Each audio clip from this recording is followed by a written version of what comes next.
नमस्ते सभी को, मेरी मातृशक्ति और सभी साथी। ये अतिशयोक्ति थी देवेंद्र जी की। ऐसी कोई परेशानी वाली बात नहीं है। मैं कुछ समय के लिए ज़रूर पूर्णकालिक रूप में, वो जब समाज की ज़रूरत लगी तो पूरा समय उस आंदोलन में दिया था, क्योंकि प्रेरणा थी स्वर्गीय राजीव भाई। आज की इस बैठक में आकर के जो आप सभी के विचार और सुझावों को सुना, तो बोलने के लिए कुछ बाकी नहीं है। लेकिन इस अक्षेत्र के हिसाब से या हरियाणा को दृष्टि से जब मैं देखता हूँ, सांगठनिक दृष्टि से, तो सुशील जी ने जो बोला, ये जगह हमारे लिए बहुत महत्वपूर्ण है और प्रेरणा का केंद्र है। यहाँ से जो भी संदेश जाता है, उससे प्रेरणा आपके दूसरे छोर पे बैठा आपका प्रत्येक साथी वो गौरवान्वित महसूस करता है और ये महसूस करता है कि मुझे नेतृत्व देने वाले साथी चंडीगढ़ और पंचकुला में बैठे हैं। मैं भौगोलिक दृष्टि से या व्यवस्था की दृष्टि से, नेतृत्व की दृष्टि से ये बात कह रहा हूँ। मैं मेरी बात प्रारंभ करूँ, जो आकलन मैंने आपका किया और जैसा मैं आपको इस पूरे प्रांत के लिए सोचता हूं, वहीं से मेरी बात प्रारंभ करूंगा। वर्तमान में जो व्यवस्था है उसको आप और हम कैसे देखते हैं, या आपको और हमें क्या करना है, क्यों करना है और कैसे करना है, इस चीज़ का मूल्यांकन आप स्वयं से कर लीजिएगा।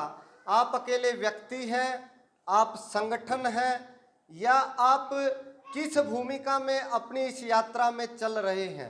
वर्तमान व्यवस्था में जो सब चीज़ें संचालित और व्यवस्थित की जा रही हैं, वो सरकार शब्द आप और हम सुनते हैं।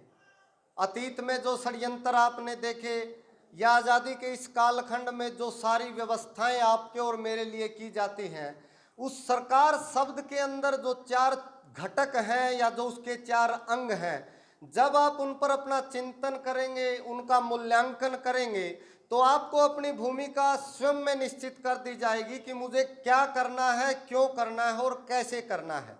एक सरकार है जिसको आप और हम वोट के माध्यम से चुनते हैं, वो अस्थायी सरकार है। एक स्थायी सरकार है ब्यूरोक्रेट्स, नीचे से लेकर के ऊपर तक जो सब व्यवस्थाओं का संचालन जो इन अस्थायी लोगों को भी जो लोग चलाते हैं। दूसरा इस सरकार का पार्ट वो है जिसमें आईएएस, आईपीएस, एचसीएस, पीसीएस, वो सब ब्यूरोक्रेट्स हैं, नीचे के कर्मचारी से लेकर के ऊपर के कर्मचारी तक। तीसरा जो घटक इसके अंदर आता है वो न्यायपालिका का घटक है, जो आपको और हमें ये बताया जाता है कि एक साथी ने कहा कि तात्कालिक उनको लाभ मिल गया, कि एक साथी ने उनको प्रेरणा दी कि आप न्यायालय की शरण में चले जाइएगा, आपकी समस्याओं का समाधान। हमें लगता है कुछ छोटे छोटे अंश में। एक चौथा जो स्तंभ है वो मीडिया का स्तंभ है। अब मैं इन चारों चीज़ों का, वर्तमान का जो ये तात्कालिक षड्यंत्र था जो स्वर्गीय राजीव भाई ने हमें बताया था, और वर्तमान में देवेंद्र जी ने या आपने जो इसको महसूस किया, अब आप देखिएगा इन चारों घटकों में बैठे वो लोग, आपके द्वारा चुनी गई वो सरकारें, आपके और मेरे ब्यूरोक्रेट्स, आपका ये मीडिया और आपका ये न्यायिक तंत्र, इन चारों घटकों के किन व्यक्तियों ने इस समाज की पीड़ा में अग्रणी भूमिका में आकर के आपको और हमें संबल दिया। एक भी पार्टी का व्यक्ति, एक भी पार्टी का नेता क्या इस षड्यंत्र के खिलाफ आपको बचाने के लिए आया? क्या कोई भी ब्यूरोक्रेट्स नीचे से लेकर के ऊपर के तंत्र में बैठा व्यक्ति अपने परिवार से निकल करके इस समाज को बचाने के लिए, इस समाज को संभालने के लिए आया? तो मेरा कहने का मतलब ये है, आपको अपनी भूमिका का चयन या संगठन का महत्व आपको क्यों है। यदि आपको सरकारों के अंदर अच्छे लोगों को बैठाना है तो आपको अपनी योजना उस तरीके से बनानी पड़ेगी। एक साथी ने युद्ध की संज्ञा दी, मोर्चे की संज्ञा दी, तो आप जहां बैठे हैं, आप इस संगठन के लिए पोषण का काम कर सकते हैं, आप इस संगठन को नेतृत्व यहाँ बैठे बैठे दे सकते हैं। जो ये तात्कालिक प्रोग्राम आपके बीच में आएंगे, चाहे वो जिले पर पब्लिक हेल्थ बिल के लिए ज्ञापन देने का काम होगा, चाहे वो राज्य स्तर पर उन सभी क्रांतिकारी साथियों को एक जगह संवाद के लिए, बैठक के लिए बैठ करके हम एक दूसरे से ऊर्जा लेंगे, एक दूसरे से उत्साह लेंगे कि हम संख्या की दृष्टि से जब एक जिले में काम करते हैं और जब पूरे प्रांत में हम काम करते हैं तो हम प्रेरणा मिलती है। तो जब उन चारों ताकतों का आप आकलन करेंगे, आपको बचाने के लिए किस तंत्र में आपकी ताकत बैठी है, तो आप ऊर्जा मत लगाना। यदि आपको लगता है आपको बचाने के लिए न्यायिक तंत्र बैठा है, तो आप अपने जीवन का यापन ऐसे ही करते रहना, अपने बच्चों का पालन पोषण करना और इस समाज को अच्छी संतान देना ताकि आगे वो नेतृत्व करें। इसके बाद जब आपको लगे कि आप एक व्यक्ति से केवल और केवल वैचारिक जागरण कर सकते हैं, वैचारिक जागरण से आप कितना परिवर्तन इस देश में कर सकते हैं, यदि उससे आगे आकर के आपको लगेगा कि मैं एक व्यक्ति रूप में सब समस्याओं का समाधान नहीं कर सकता, तो आप संगठन के महत्व को समझिएगा और उस संगठन में अपनी भूमिका को निश्चित करिएगा। मेरे से पहले जिन जिन साथियों ने विचार या सुझाव दिए वो वाकई में प्रेरणा के केंद्र थे। वो अपने आप में संगठन है, वो अपने आप में योजना है। अब आपको और हमें आगे क्या करना है, जब हमारे और आपके ट्रेनिंग प्रोग्राम चलेंगे तो हम आपसे समय मांगेंगे। जो जो बौद्धिक स्तर के लोग थे, जिनमें प्रबंधन की दक्षता है, जिनमें लोगों को नेतृत्व देने की दक्षता है, जो लोगों को जोड़ करके एक क्रांति का रूप दे सकते हैं, आपको और हमें योजना तात्कालिक और दीर्घकालिक दोनों लेकर के चलनी होगी। लेकिन आपको और हमें ये तय करके चलना है कि मेरे पास जो व्यक्तिगत जिम्मेवारियां हैं मुझे उनका भी निर्वहन करना है, और जो उन व्यक्तिगत जिम्मेवारियों के साथ साथ मेरे जो राष्ट्र और समाज के लिए दायित्व हैं, व्यक्तिगत चरित्र से बाहर निकल करके अपने व्यक्तिगत चरित्र को राष्ट्रीय चरित्र में हमें परिवर्तित करना है, ताकि वो जो समाज का अलग अलग वर्ग है अपने अपने कार्यों में लिप्त है, आपको उनकी समस्याओं को, उनकी परेशानियों को दिशा देनी है, दशा देनी है और अपने आप को व्यवस्थित करते हुए नेतृत्व के लिए आगे आना है। क्योंकि आने वाला जो समय है, आप सब साथियों ने महसूस कर लिया, बहुत भयंकर समय आने वाला है। उसका आप मुकाबला तभी कर सकते हैं जब आप और हम संगठित होंगे। बेशक इस मोर्चा को लेकर के हम 5, 10, 20 लोग चले, जैसा सुशील जी ने बताया कि इसके अंदर अभी तक कोई नेतृत्व नहीं है। हम पुनः मैं भी व्यक्तिगत आपसे आह्वान करता हूं कि आपके अंदर जो सामर्थ्य है, जो योग्यता है, आप अगर अभी तक अपने आप को एक सीमित क्षेत्र में बांधे हुए हैं, क्योंकि तब तक आपको शायद ये नहीं लगा कि मेरे जैसे साथी विराट परिदृश्य में सोचने वाले नहीं हैं, तो हम आपको आह्वान करते हैं कि आप आइएगा, हमारा नेतृत्व करिएगा। हम कुछ आपसे ग्रहण करेंगे जो हमारे पास अच्छा है, अभी तक का जो हमारा जीवन है। मैं आपसे भी एक विनती करूंगा, आप जहां भी हैं, जो आपका कर्म है, जो आपका व्यवहार है, जो आपका आचरण है, वो आपको स्थापित करेगा। आपका आसपास की जो सोसाइटी है, आप यदि किसी भी संगठन को रिप्रेजेंट कर रहे हैं, तो जो आपको समाज देख रहा है, उसी प्रामाणिकता के साथ, उसी तत्परता के साथ और उसी उन शहीदों के संकल्पों के साथ हम जिएं और पुनः एक दूसरे को ताकत देते हुए इस जनता सरकार मोर्चा के कॉन्सेप्ट को आप समझ लीजिएगा। आपको लगता है आप और हम एक दूसरे पर विश्वास करके, ये विचार की लड़ाई है, इस विचार की लड़ाई में, इस युद्ध में निर्णय और योजनाएं मिलकर के बनाएंगे। एक दूसरे पर विश्वास रखना, हम किंचित मात्र भी एक एक साथी को अकेला नहीं छोड़ेंगे। अपने प्राणपण से जो आदरणीय स्वर्गीय राजीव भाई दीक्षित का सपना था, या उन 7.5 लाख क्रांतिकारी मतवालों का सपना था, जिन्होंने आपके और मेरे इस भारत की पीठ पर से गुलामी के ठप्पे को मिटाने के लिए अपनी आहुति दे दी, हम उन शहीदों के सपनों को जीने वाले लोग हैं, सामान्य लोग हैं, बिल्कुल सामान्य पृष्ठभूमि से आने वाले लोग हैं। लेकिन आपका और हमारा उद्देश्य और संकल्प बड़ा है। हम अपना मूल्यांकन सामान्य नहीं करते, एक विराट उद्देश्य को लेकर के हम चले हैं। तो मैं पुनः देवेंद्र जी का धन्यवाद करता हूं, इन व्यवस्थाओं को जिन्होंने किया और आप जैसी इन पवित्र आत्माओं का हमें दर्शन करवाया और विचार साझा करने का मौका दिया। तो आज हम एक ऊर्जा लेकर के जा रहे हैं, जिस ऊर्जा को इस पंचकुला से लेकर के और उधर पलवल और मेवात तक हम प्रवाहित करेंगे और एक एक साथी को वो हौसला और वो विश्वास दिलाएंगे कि जिस संकल्प के लिए हम निकले हैं, हम छोड़े लोग नहीं हैं, हम लाखों में आज हैं। और आप इस यात्रा पर जैसे जैसे हम आगे बढ़ेंगे और मिलेंगे, आपको भी लगेगा कि आपका जो सपना है, शायद उस सपने को जीने वाले हजारों लाखों आज इस चेतन के अंदर हैं। पुनः आपको नमन और वंदन। आपसे मिलकर के बहुत अच्छा लगा। एक एक साथी में इतनी ऊर्जा है। हमारी बहन ने और एक भाई ने जो विचार रखे थे, आप अपने आप में संगठन है। आपसे एक निवेदन ये है कि आप नेतृत्व के लिए आगे आइएगा। आपका जो समय है वो हमें मार्गदर्शन देने के लिए है। पुनः आपको नमन और वंदन। जय हिंद, जय भारत।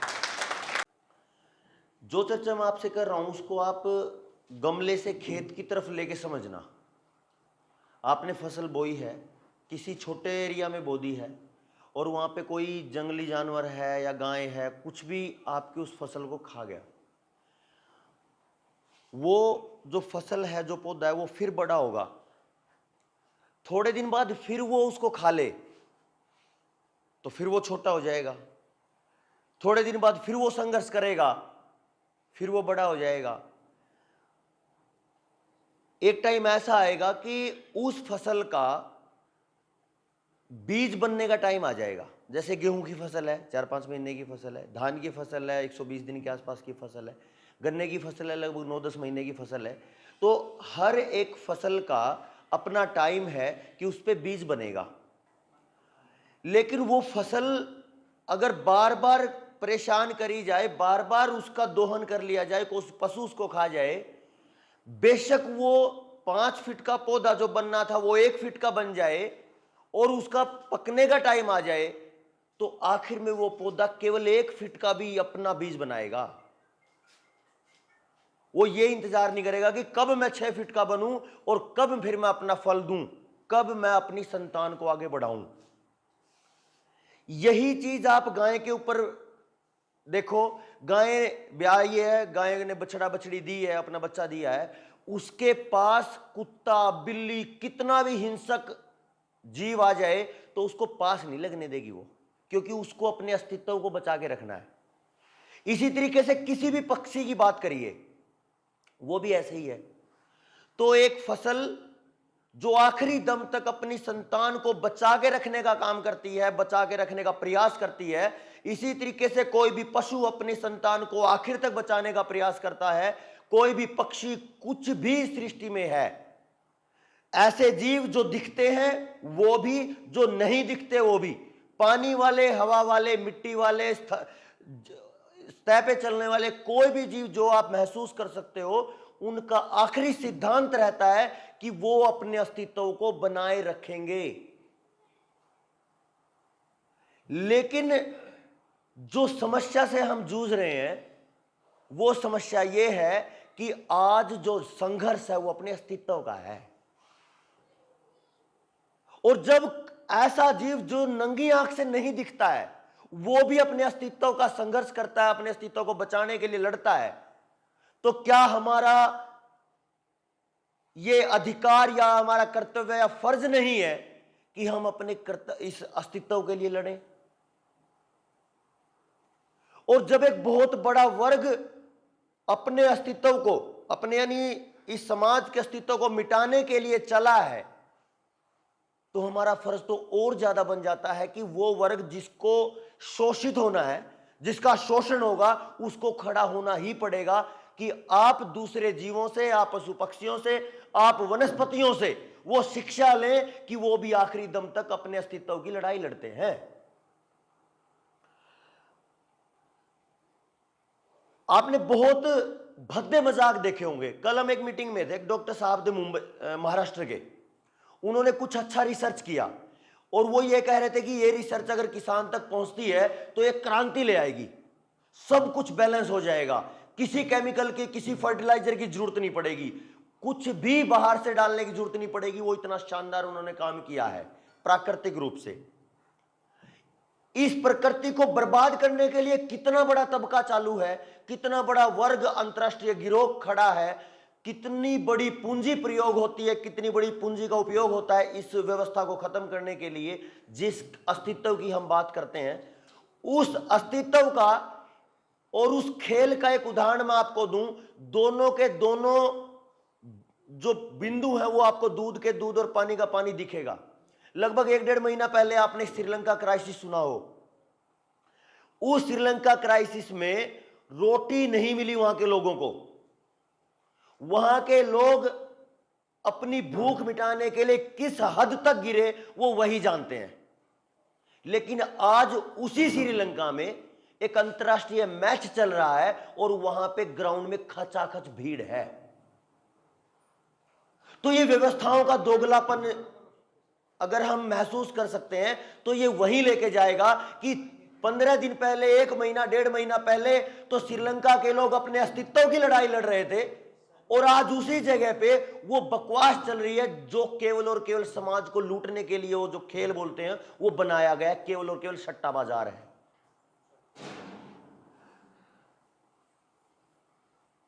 दूसरा एक बिंदु है, यूपी में एक योजना लॉन्च हुई है, आप सबको अगर जानकारी आई हो। जैसे पहले अस्पताल बने, पहले धर्मशालाएं बनी, रोड बने, ऐसी अब एक नई योजना आई, आपको पता है। और वो योजना मेरे जब से मैंने उसको पता एक दिन से पता किया है तो खलबली है दिमाग में। वो योजना ये है कि अब हर गांव में लगभग 50 से 52-53 हजार गांव है, हर गांव में 14,000 करोड़ रुपए में क्या बनेंगे? अंत्येष्टि भवन, शमशान घाट पे वहां पे भवन बनाएंगे। लगभग एक शमशान पे 40-50 लाख रुपए, 30 लाख रुपए लगा के। अब जो ये योजना है ये मेरे दिमाग में तो घर ये कर रही है कि भाई वो जब ये स्पीड बढ़ेगी ना बूटी के परिणामों वाली, लोगों को घर आने का टाइम नहीं होगा। 4 जाएंगे वही उठा के लेके आ जाएंगे। सारी भीड़ क्यों जाए जो जलाएगी जब फूकेगी। इस लेवल तक की जो तैयारी है वो हमें कहां तक लेके जाएगी, ये अपने अस्तित्व के संघर्ष की बहुत बड़ी परिकल्पना हमें करनी पड़ेगी। एक योजना हमें बनानी पड़ेगी कि जब एक छोटा सा पौधा, कोई भी जीव, कोई भी वनस्पति, कोई भी सूक्ष्म जीव अपने अस्तित्व के लिए लड़ता है तो क्या ये मानव समाज जो अपने आप को बुद्धिजीवी कहता है, क्या ये नहीं लड़ेगा? और क्या नहीं लड़ना चाहिए? तो ज्यादा लंबी चर्चा मैं नहीं करूंगा, केवल इसी बात पे कि शुरुआत किसी भी जीवन की अपने आप को बचाने की, अपने लड़ाई से, अपने आप को बचाने के संघर्ष से होती है। चाहे वो भूख से बचने की हो, चाहे वो आर्थिक तंगी से बचने की हो, चाहे वो अपने आप के सम्मान को स्थापित करने की लड़ाई हो, कहीं ना कहीं अपने अस्तित्व को दिखाने की लड़ाई लड़ता है समाज ही नहीं, पूरी प्रकृति, पूरी सृष्टि। और आज जो समस्या है वो समस्या हमारी अपने अस्तित्व की है। मैं ज़्यादा लंबी इस पे खींचूं तो आप ज़रूरत नहीं होगी, आप समझ गए हैं। एक भाई कह रहे थे हमारे गौरव जी कि हम ये चाहते हैं, ये मेरा सुझाव है, जैसे हम आगे ट्रेनिंग प्रोग्राम शुरू होंगे, धरातल पे काम शुरू होगा, उसके लिए एक सुझाव है। मेरे पास पिछले 8 से 10 साल में बहुत फ़ोन आए बड़े बड़े शहरों से कि जी हम आपके पास खेती करना चाहते हैं आके। मैं पूछता हूँ खेत में कितनी बार गए? बोले 1 बार भी नहीं। अच्छा खेत रात को कभी मतलब ऐसा देखा है कि पौधा, गेहूं का पौधा होता है या पेड़? दूंगा नहीं जी। तो ऐसी जो, मैं ये नहीं कह रहा हूं कि यहां पे जो भाई बोले वो कभी खेत में नहीं गए, कहने का मतलब ये है कि जो साथी शहरों में है उनके पास एक बहुत बड़ी मार्केट है कंज्यूमर्स की। अगर वो बाजार में बैठे हैं, यानी कंज्यूमर्स के बीच में बैठे हैं, आप शहरों में बैठे हैं, तो आप एक काम करिए, सीधा उन किसानों को बोलिए जो पहले से गांव में बैठे हैं। अगर किसानों का काम आप करना शुरू करेंगे तो आपको बड़ा लंबा टाइम लगेगा, शायद आपको 10 से 15 साल लग जाए उस चीज तक पहुंचने में कि कोई फसल कैसे पैदा होती है। अच्छा यह है जिसका जुनून है, जो पहले से जमीन से जुड़ा हुआ है, वो हमेशा जाए, खेत में जाए, गांव में जाए, रहे। लेकिन जो साथी इस जगह से नहीं जुड़ा है, वो अपने यहाँ पे एक समाज तैयार करिए। हम एक गांव में समाज तैयार कर रहे हैं, हम प्रोड्यूसर पैदा करेंगे, आप कंज्यूमर पैदा करिए, और जनता सरकार मोर्चा एक ब्रिज का काम करेगा, जिससे बहुत से एंटरप्रेन्योर भी पैदा होंगे, बहुत सा समाधान भी होगा, और बिना एक्स्ट्रा एफर्ट के, बिना किसी फालतू के प्रयास के हम उस समस्या का समाधान कर लेंगे। नहीं तो एक आदमी अगर खेती करना सीखेगा तो उसको 10, 15, 20 साल लग जाएंगे, कई बार 25 साल भी लग जाएंगे। और अगर एक गांव का आदमी मार्केटिंग सीखेगा किसी बड़े शहर में आके, तो वो कितने दिन में सीख पाएगा, वो भी एक बड़ी बात है। तो जिसके पास जो विधा है, आपको एक फॉर्म दिया जाएगा, उस पर एक स्पेशल कॉलम है डार्क अक्षरों में, वो आपको जरूर भरना है, वो आप देख लीजिएगा। तो अपने अस्तित्व की इस लड़ाई के संघर्ष में आप सभी साथियों का सहयोग करने के लिए मैं सुनील शर्मा आपके साथ। आप सबने इतना सुना, आपका बहुत बहुत धन्यवाद। कि किसी का पढ़ता है तो यू अगला समस्या आएगी कि नहीं आओगी, पहले कोई समस्या ठहरे मेरा काम का, इतना टेंशन ले रहे हो आप, पता नहीं उस तरह हमारे टेंशन तो जरूर मर जाएंगे। एक तो इस बात ना थोड़ा अड़का ले लो, इस बात में वह के करना चाहे हैं कुछ जरूरी, थोड़ा जो वो करना चाहे नहीं वो होगी।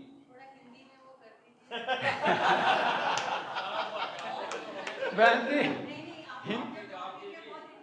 हिंदी में तो जो कुछ मैंने बोलना था वो आप बोल गए। मेरे पास कुछ बचा ही नहीं हिंदी के लिए।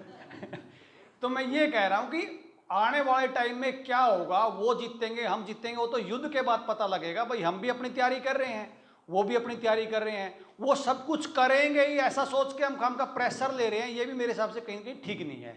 तो होना तो वो जो परमपिता परमात्मा चाहता है, और कोई जरूरी नहीं जो लोग वो सोच रहे हो सारा ही हो जाए। उन्होंने सोचा भी तो ये था भाई मतलब 1 साल में 8 का डोज लगा दियो, लेकिन लगी तो एक भी नहीं, कितने सारे लोगों को नहीं लगी। तो कोई ना कोई रास्ता देखो, जब समस्या आएगी तो उसका रास्ता भी निकलेगा। पहले बहुत ज़्यादा प्रेशर में इसमें मत आओ। दूसरी बात जो है, ये जो जनता सरकार मोर्चा ये है क्या, उसको समझ लो एक बार। जनता सरकार मोर्चा कोई संगठन नहीं है, पहली बार भी हमने स्पष्ट किया था, दूसरी बार स्पष्ट कर देते हैं, अभी पार्टी भी नहीं है, और जनता सरकार मोर्चा भविष्य में शायद कभी पार्टी भी ना हो। जनता सरकार मोर्चा क्या है, जब देवेंद्र भाई ने वो सारा जो इसके साथ जो घटित हुआ मास्क को लेके, तो जब ये बाहर आए तो उसके बाद हमें एक अंदेशा ये हुआ कि हो सकता है पुलिस दोबारा भी ऐसी कोई हरकत कर दे। तो उस पुलिस की हरकत से बचने के लिए हरियाणा में 21 संगठन थे जो थे, उसमें कुछ खेती वाले भी थे, कुछ किसान संगठन भी थे, राजीव दीक्षित वाले भी थे, भाई का खुद का भी संगठन था, कुछ और संगठन थे। तो सबने मिलकर जनता सरकार मोर्चा बनाया, उसमें सभी संगठनों के लोग थे। इस संगठन में खास बात, इस मोर्चे में खास बात यह है कि इसका कोई ना तो अध्यक्ष है, ना कोई इसका सचिव है, ना इसका कोई प्रधान है। जिस भाई को यह लगता है कि मैं इस मोर्चे में राज्य में आके सेवा देना चाहता हूं, तो उसका भी स्वागत है। किसी भाई को ये लगे जी मैं तो राष्ट्र लेवल पे काम करना चाहता हूं, राष्ट्र का मोर्चा बनाना है, मुझे उस लेवल पे काम करना है, तो हमसे बड़ा जो राष्ट्र का मोर्चा भी हमने नहीं बनाया, आप वो भी बना सकते हो, कोई दिक्कत नहीं है। मतलब यहाँ वो जो आपने कुछ क्या नाम लिया था भाई, एम का, तो हाँ, तो वो एक संगठन हो सकता है, हमारा कोई संगठन नहीं है। मैं राजीव दीक्षित मंच हरियाणा से हूँ और मैंने 15 जिलों में कार्यकारिणी बनाई थी, लेकिन जब से जनता सरकार मोर्चा में जुड़ा तो मैंने भी उसमें मजा का हटावा, इसमें मजा ज़्यादा आवे, तो मैं उसका नाम नहीं लेता। मतलब इस मोर्चे में मुझे ऐसा लगता है कि मतलब इसमें हर तरह का व्यक्ति शामिल हो सकता है। अगर कोई किसी संगठन से है तो अपने संगठन में रहे, हमें कोई फर्क नहीं है, उस संगठन में काम भी करें, लेकिन एक कॉमन मिनिमम बात पे जिस पे हम सब सहमत हो, तो उस पर एक राय होकर हम आगे बढ़े। दूसरी बात, डॉक्टर साहब ये मैंने पता नहीं आपने केस छेड़ दिया, मामला छेड़ दिया यूपी शाला, भाई कोई जरूरी नहीं है कि आपको ये कोई कंपलसरी नहीं है। मैं एक बात मेरे जीवन में, जो मैंने जीवन में बात देखी है, जब भी आप निष्ठा भाव से कोई काम शुरू करते हो ना, आगे बढ़ते हो, पैसा कभी आड़े नहीं आता। ये मैंने अपने आप से देखा जीवन में। आप जब काम करोगे पैसा कभी विषय नहीं रहेगा। भाई मैंने किसी पे पीछे मांगे गया अपने डोनेशन देने की, तो फिर क्यों कहे तू? नहीं, मैं पूछ रहा हूँ आपसे, किसने तो किसी ने नहीं छेड़ा, वो अपने आप। हाँ, तो मतलब चलो जिसके पास सामर्थ्य है वो दे दे, लेकिन इसको इतना भी विषय ना बनाए कि एक साथी के पास देने के लिए ना हो तो उसको प्रेशराइज, मतलब उसको शर्मांदा देना पड़े। ऐसा भी ना हो, क्योंकि आ जाएंगे देने वाले। मैं अपने जीवन की मैं दोबारा रिपीट कर रहा हूँ, मेरे काम में कभी, जब भी मैं इस काम में निकला हूँ, कभी पैसा आड़े नहीं आया, ठीक है। और एक साथी ने तो घोषणा पार्टी कर दी थी। देखो बात क्या है बहन जी, जैसे आप कह रहे हो, हमारी जो लड़ाई है ये कोई सुई की मांस की लड़ाई नहीं है। एक तो इस बात से बाहर आइए आप। मैं एक उदाहरण ढूंढ रहा था, लेकिन मुझे दूसरा कोई उदाहरण नहीं मिला, इसलिए मुझे उदाहरण एक कुत्ते वाला देना पड़ रहा है। आप अपनी या उससे कोई उस घटना से कोई अपने को लेना देना मत मानना। एक साथी था मेरा बहादुरगढ़ का, तो उसने, हमने कहा जी गायें बचाएंगे गायें बचाएंगे। उसने कहा जी गाय तो बचाओगे कि हमारे साथ वो काम तो नहीं हो जाए कि वो जब भी हम गाड़ी लेके जाते हैं ना, सारे जाते हैं, हमारे पीछे कई बार कुत्ते पड़ जाते हैं, और अगर हम गाड़ी रोक लेना तो कुत्ता खड़े होकर देखने लग जाता है, अब इसका करूं क्या। मतलब मान ले कल को सरकारी सुई का और इसका सब चीज़ों का हटा ले, फिर हम क्या करेंगे। इसका मतलब ये थोड़ा कि समस्याएं नहीं बची उसके बाद। भाई इसके अलावा भी तो, इससे पहले भी तो समस्याएं थी। इसके मान लीजिए ये बात इसको बंद कर देती है, दूसरे की साइड से ले आएगी। तो एक तो इस चीज़ से बाहर निकलिए। और बात रही राजनीति की, मैं दो चीज़ मानता हूँ। यहाँ पे इलेक्शन किस किस के हैं, यहाँ पे अभी पंचकुला में इलेक्शन है क्या, है ना। तो मेरा एक मत है, मेरी एक चीज़ मानना है कि कौन नहीं चाहता कि इस इलेक्शन में अच्छा आदमी बने। मुझे हाथ उठा के बताओ कि ये आदमी, मैं नहीं चाहता कि इस इलेक्शन में कोई भी अच्छा पार्षद बने। सब चाहते हैं ना। तो हमने राजीव भाई की जो व्यवस्था परिवर्तन की जो बात थी, उसको अब इस पे बोलना पड़ रहा है। पहले जब हमने स्टार्ट किया तो ऐसा कोई माइंड सेट नहीं था। पहले एक मुहिम लेके चले थे स्कूल खुलवाने की, या जो भी जो तत्काल की जो समस्याएं थी उनको लेके चले थे। लेकिन बाद में जब हर जिले में गए तो कहीं न कहीं से आवाज़ उठती है, जी आपका पॉलिटिकल एजेंडा क्या है। तो हमने बैठ के निर्णय यही लिया था कि जो जनता सरकार मोर्चा में जो अग्रिम पंक्ति के लोग होंगे वो डायरेक्ट पॉलिटिक्स में नहीं जाएंगे। लेकिन ये जो चोर हैं, जो चोर लुटेरी इस व्यवस्था में बैठे हैं, हम वहां तक ईमानदार आदमी भेजने का भी काम जो जनता सरकार मोर्चा करेगा। ये हमारा साफ एजेंडा है, इसमें कोई कहीं परंतु कुछ भी नहीं है। जिस व्यक्ति को ये लगे कि भविष्य में ये लोग किसी व्यक्ति के लिए वोट ना मांगे, तो ऐसी उम्मीद हमसे तो कम से कम मत करना। अगर हमें लगेगा कि पंचकूला में एक ऐसा व्यक्ति जिसका जीवन आज तक निष्पक्ष रहा है, समाज के लिए रहा है, बिका नहीं है, झुका नहीं है, अगर उस व्यक्ति के लिए कल को मुझे वोट मांगना पड़ा तो सबसे पहले मैं मांगूंगा। तो हम किसी को भी गुमराह करके साथ में लेके जाने वाले नहीं हैं। दूसरी बात जो नेतृत्व की बात है, मैं फिर कह रहा हूं, हर व्यक्ति को नेतृत्व लेना पड़ेगा।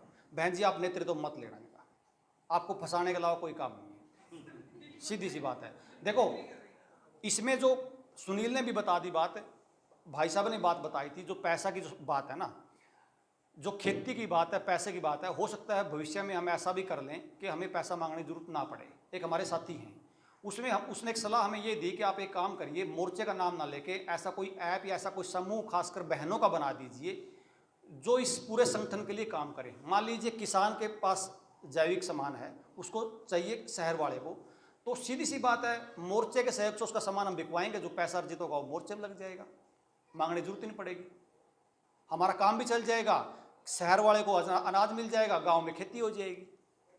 तो ऐसा हम कोई प्लेटफॉर्म भी तैयार कर सकते हैं। जैसे भाई साहब आईटी क्षेत्र में थे, जो इस तरह के लोग अगर वो आगे निकल के आए तो मैं इतना बड़ा काम, जो देखो अर्थ के बिना भी अनर्थ है, इसमें भी कोई दो राय नहीं है, लेकिन अगर वो बिना मांगे काम चल जाए और हम ऐसी कोई व्यवस्था खड़ी कर लें कि जो पैसा आए वो किसी के मतलब डायरेक्ट घर में ना जाके वो पैसा समाज के लिए लग जाए, तो उस पैसे को कमाने में कोई बुराई नहीं है। तो जो साथी आईटी क्षेत्र के हैं या जो साथियों लगता है जी मैं घर पे बैठ के काम कर सकता हूँ, ये जो फार्म आपको मिलेगा इसमें आप कम से कम ईमानदारी दिखाना। अगर ये लगे यहाँ बैठे व्यक्ति को जी ये व्यक्ति तो फ्रॉड हैं, आप लिख देना जी हमें तो लगा फ्रॉड हो, लेकिन इसमें लिख के जरूर जाना, क्योंकि इस फार्म के हिसाब से ही हम हमारे जितने भी भविष्य के कार्यक्रम हैं वो हम आप लोगों को देख के, आप लोगों की राय से ही तय कर पाएंगे। हमें ऐसा ना हो कि आप जो 50 लोग आए हुए हो, हम ये गलतफहमी पाड़ लें कि 50 लोग हमारे साथ हैं और ऐसा कोई काम छेड़ लें और कल को आप लोग वहाँ पे नहीं खड़े हो पाओ, तो उसमें मोर्चे को धक्का लगेगा। अगर लगता है जी मेरे बस का जो है आप वही बताना, अगर बस का नहीं है तो कम, कोई दिक्कत नहीं, हमें कोई जल्दबाजी नहीं है, ना तो कहीं 2024 जा रहा ना 28 जा रहा, अभी 20-30 साल की उम्र पड़ी है, हमें कोई जल्दबाजी नहीं है, किसी चीज़ की कोई जल्दबाजी नहीं है। लेकिन रास्ता इस तरह हो कि ये जो रास्ता है ये भटके ना। कोई आने वाला हो सकता है हमसे भी कोई तेज आदमी आए, कोई जरूरी थोड़ा कि 10-20 आदमी, हो सकता कल को हमारे साथ व्यक्ति मिल जाए जो हम सारों के बराबर मिल जाए। लेकिन अभी लोग, आपको एक भाई ने कही थी बड़ी अच्छी बात जी, कोई पहुंचता नहीं है। देखो जरूरी नहीं हर व्यक्ति का टेस्ट लठे बजाना हो, कई व्यक्तियों का टेस्ट दूसरा भी हो सकता है। तो भाई जिस व्यक्ति को लठ बजाना, वो ये उम्मीद कतई ना करे कि मेरे साथ सारा मोर्चा आएगा। उस टेस्ट के लोग आएंगे। हाँ, कुछ तेरा लठ लाके लेंगे फिर आएंगे, कुछ थोड़ा जेल में चला जाएगा उसके बाद आएंगे, कुछ केबरा गोली लगे बच्चे भी आएंगे। तो ऐसा मोर्चा किसी को कोई आश्वासन नहीं दे रहा। हाँ, लड़ना आपका कर्म है, लड़िए। वो तो आपने कितना सच्चाई से लड़ा वो तो वो तय करेगा, लेकिन आप मोर्चे के भरोसे कभी कोई लड़ाई मत छेड़ना। इस बात का मोर्चा कोई उल्हाड़ा नहीं लेगा। मेरे में अगर मेरा दर्द है तो मैं आऊँगा, लेकिन आप इसका उल्हाड़ा किसी को मत देना। किसी को उसका सीधा टकराव में मजा आता हो, किसी को थोड़ा सा कम टकराव में मजा आता हो। भाई किसी का टकराव उनका ना भी मन हो, भाई जरूरी थोड़ा सब पुलिस से टकराओगे, ऐसे सारे व्यक्ति का मन थोड़ा होता है। कई के बच्चे छोटे छोटे, अब वो पुलिस से टकराएगा तो बेचारा घर उसके बच्चे कौन संभालेगा।